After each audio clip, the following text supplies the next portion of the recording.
In the quiet Australian town of Belmar, a story of compassion and community support was unfolding. At its center was Amanda Maree Power, a seemingly ordinary woman facing an extraordinary battle. She told her friends, family, and a wider network of supporters that she had been diagnosed with terminal cancer, a devastating illness that left her with little time and mounting medical bills. Her community rallied, moved by her plight. Fundraisers were organized, donations poured in, and local businesses offered their services for free.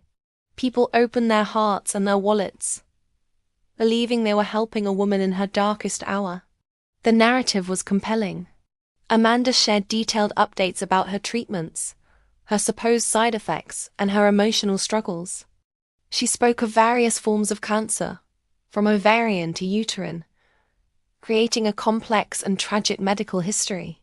She claimed to be undergoing aggressive chemotherapy and radiation, even shaving her head to complete the illusion.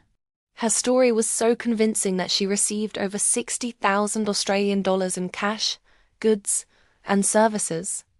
Organisations like the Cancer Council Queensland also contributed, believing they were supporting a genuine patient.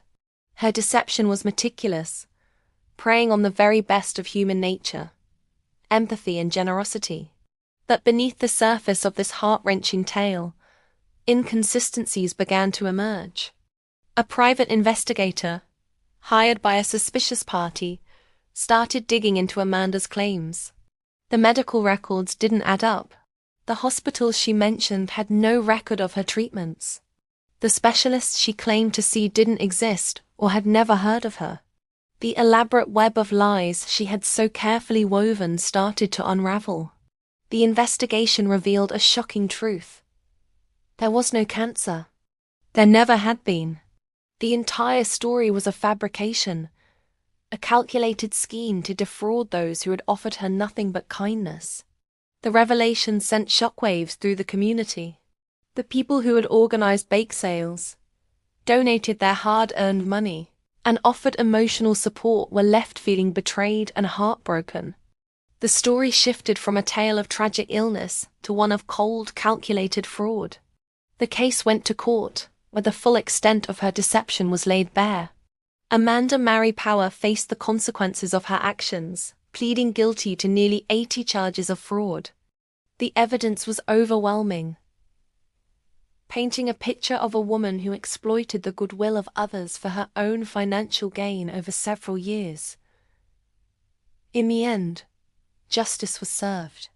Amanda was sentenced to 3 years in jail for what the judge described as a disgraceful and despicable course of conduct.